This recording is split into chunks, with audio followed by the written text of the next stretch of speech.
All right, so I am here today. I am waiting for my possible future personal trainer. And the reason why I hired that personal trainer is back in 2016, I was at my lowest weight, which was 162 pounds. I have been working with the trainer for about 2 years, and I was approaching my 30th birthday. I was in the gym easily 4 to 6 days a week. I had gotten to a point where I could jog. I did a 5K right before my birthday. I was physically in the best shape of my life. And then in 2017, after really maintaining that weight loss, I think I gained about 10, 10 pounds of muscles. I was working with a trainer who was really big on Instagram, working on my lower body because I'm body heavy, but I wanted to really work on my legs. So we were going hard. I was jogging. I was lifting heavier than I had ever been. And I was actually smaller in inches. And then I got into a car accident in 2017, the summer of 2017, and it changed everything. My back was never the same. And I lost a lot of motivation and just drive to continue over the next year. I kind of kept it going, and then it just fell off. The drive fell off as the pain increased. I just couldn't do it. There were times where I would work out and do something, and I would find that it take 2 to 3 weeks for me to feel better after stretching and doing no activity just to get to a place to even walk again. So we're now officially 5 years after my accident, 4 years after I started really gaining the weight over that year time frame. And although I have a Peloton here, I used to travel with weights when I was on the road, but it just was never the same. And I got discouraged. And after working on myself over the last 2 years, really my mental, emotional, and spiritual health, I'm finally in a place where I'm ready to take care of my physical health. So I'm so excited to have Cynthia come here. I'm going to capture the assessment so you can see just what are the things that she's going to look at to determine if we're a go to go ahead and start training again. But I'm so excited, and this is a part of my life that I want to share. As a life coach and really wanting to inspire and encourage women to be the better versions of themselves, I want to be transparent about the ups and downs that I go through because it's normal, and hopefully encourage someone else to either get on the right track when it comes to their physical health. Wealth and wellness is so important, and if that's eating differently, walks, getting into the gym, or whatever it may be that will help you with your physical health, I really want to inspire, and I want you all to be a part of this journey. So I have decided that I'm going to share some of this on this channel just because I hope that it gives the motivation and push to women as I go through this process to get back to the better version of Jessica physically. So I'm absolutely on board for it. Yeah. So your job is stressful. So your diet mainly is this drinking thing, but it sounds like you got that under You control. didn't say it like that. Like that? No, it's just drinking, stress drinking. Yes, it was. I was in very high, volume areas, so Right. I did drink. But it sounds like you have that under control. Yeah. Okay. Outside of that, eating, like how? I don't eat. I don't eat enough. And then, when I do, I might pick up something. So I definitely can do better eating. I do not, but where I am now though, I do not eat all those meals a day. So I usually may have coffee, and I don't want to say I'm intentionally intermittent fasting, but most of it is like a window of when I eat. Mm-hmm. But the snacking all day, I don't want to go back to that. Okay, that's fine. You understand? Like I remember that's something I definitely have changed. When you were with me, we had 3 meals a day. You had 3 meals, yeah, and then I had like 2 or 3 snacks in the middle. No, I don't want to do that. Okay, so but you still at least I think you still at least need to consume 2 to 3 meals a day. I can do 2 to 3. I even with mine like a smoothie. It's the goal is to make sure you're hitting your protein. Okay. Consumption. Now, of course, protein is just not just meat. You know what I'm saying? You have protein in chickpeas, kale, broccoli, those types of things, and like wild rice, lentils. I'm fine with that. There's protein in those things, those sources. So, okay, so Not eating enough. Okay, got it. Not eating enough. My lower back, I got in a car accident, but it was soft tissue. So and then 2020, like it was like it had gotten really bad, and then I found out it's arthritis in that same spot. So we're, to help decrease that pain, you're going to be doing a lot of core stuff to keep it To strengthen it. So planks. Yeah. Okay, planks is fine, and I know that no back extensions. We're not going to do none of that. Good. See, and that's the thing. Any good mornings. The burpees. I was doing burpees, and I was like, I'm not doing burpees. So I'm glad you said it. We're not going to be anything high intensity. Okay, for good. The first month for sure. I think I do. When I started with you, I told you I was like, no, we're not going to do a lot of jumping. It was like hit it. You were going from workout to workout, but I didn't have you doing a lot of jumping because I was like, what happens? People don't understand is like every pound of weight that you gain is 4 pounds of pressure on the knee.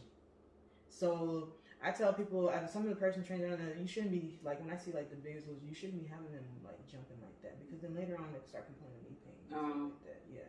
They go hard. Yeah. For hours. Yeah, they start complaining of knee pain. So the goal is first, we'll just keep it easy. There's other workouts you can do.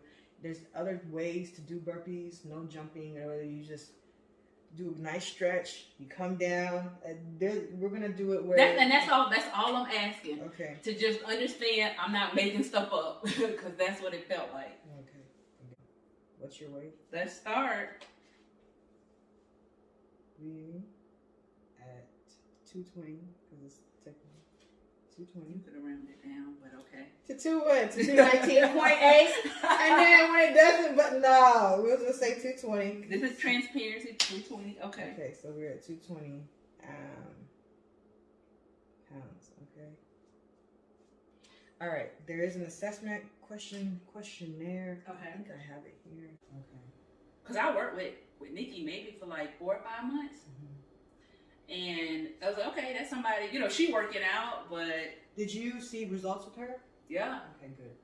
So I gained, but I was gaining muscle. Yeah. I was inches-wise, I was smaller, but you could definitely see, like, the difference. And that was one of the things I remember when we trained. You were like, the scale's not budging. The scale's not moving. I'm like, but... And then when I took the pictures, can we show... Because I have an old picture. Yeah. I got the old picture of you still in my phone with several people I have. I just like, I'm telling you, something just, we had the thing came out, and I remember my arms had gotten like, so, they were perfect. And I saw that picture, I'm like, oh no, it's time. Like, I really been focusing on myself, like healing and self-love. And I'm like, the spiritual, the mental and emotional piece is there. Like, now it got to be the physical piece. Good, now it's just physical. And the mental part is huge. Actually, it's the first factor because if your mind's not right, you're not really truly going to be in it. No, you're right. So I'm glad that you said that because that's going to be one of my I've been in therapy for the last 2 years, so.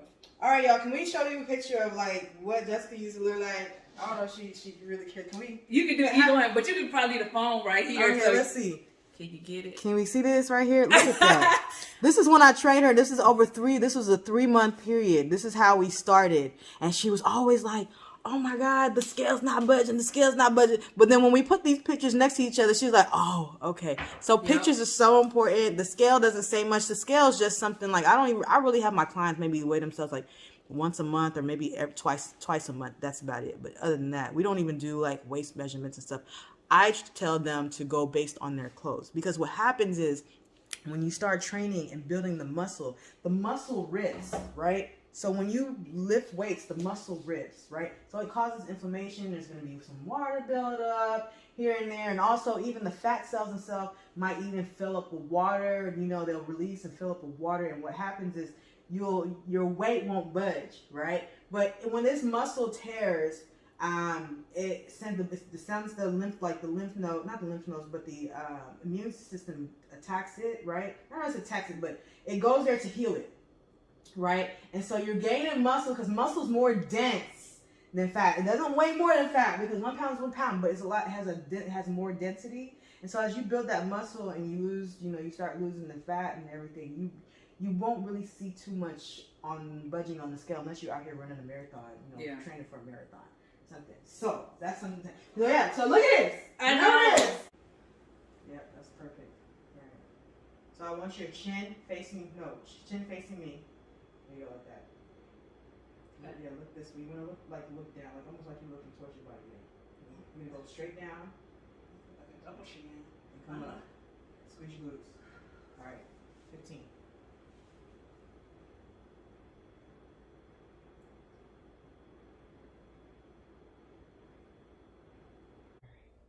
Just give you 10 of those.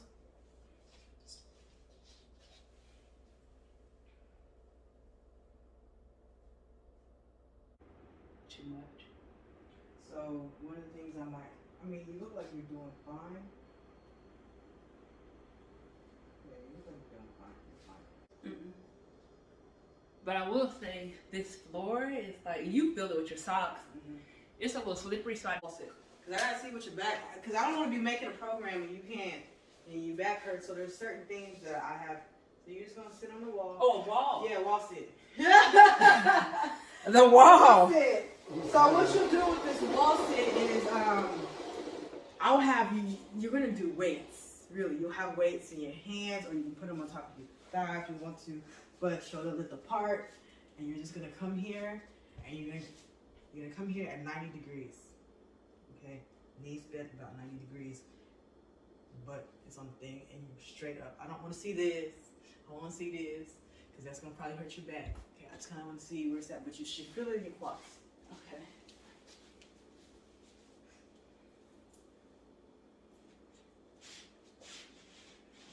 Keep your core engaged. Slide. I gotta put some shoes on. Oh, Before I even start. go through these exercises. Remember, one of the things I used to tell you all the time is like engage your core, engage your core, engage your core, engage your core, engage your core, engage your core, engage your core. So make sure you're engaging your core. So what engaging your core is like somebody's punching you in the stomach. It's not suck in. It's more so tightening those core muscles. Okay. That's better. Okay. Am I right? Do you feel like How long this gonna be? the 30 seconds? I still don't trust trainers with timing, so I need to know.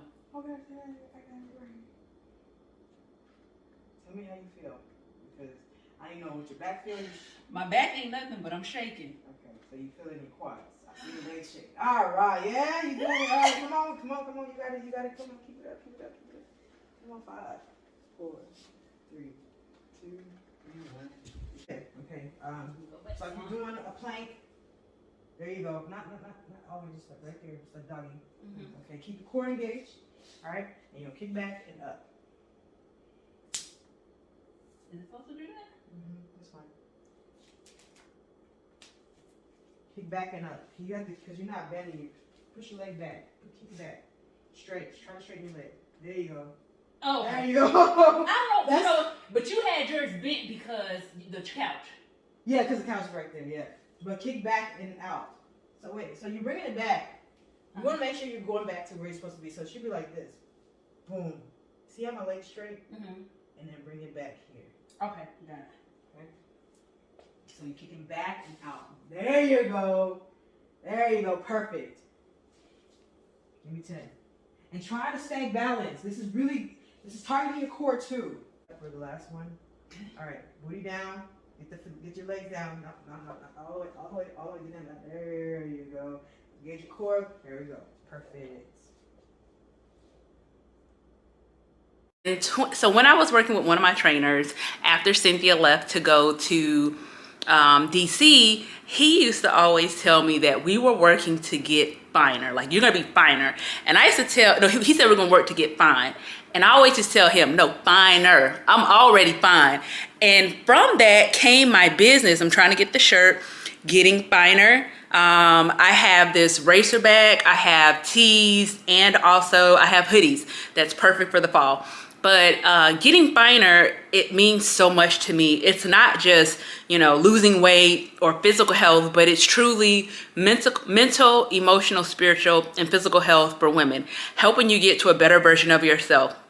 walking through that journey of self-love, self-care, healing, self-improvement, whatever that looks like for you. It's getting to a better version of you. So you will see a lot of getting finer on this journey, because this is my brand, and it's truly a reflection of who I am and what I strive to be. And I'll tell this quick story of FineR.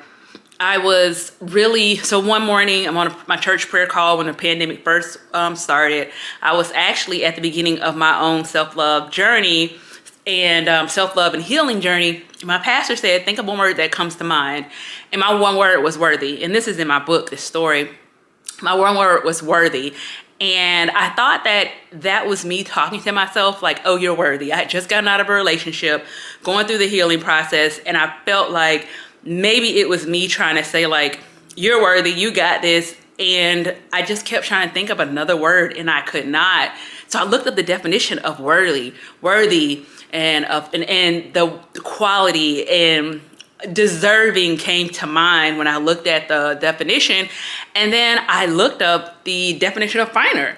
And it is of high quality. And I think that getting finer, like that was the trigger for me. I had already started thinking about like, oh, getting finer, is really going to be my brand. But that was like that validated it. That was like, okay, this is perfect. So it's really a mindset. It's your way of life. Getting finer is just being finer in all areas of life. And again, it's not all about the physical. It's about how you feel, how you move, how you walk. So you would definitely see me rocking this because this is a part of who I am, my brand, and represents me. But I'm excited to have my brand capture this channel, and then also my Instagram page to capture this journey so that I can push some other women to want to live a finer lifestyle.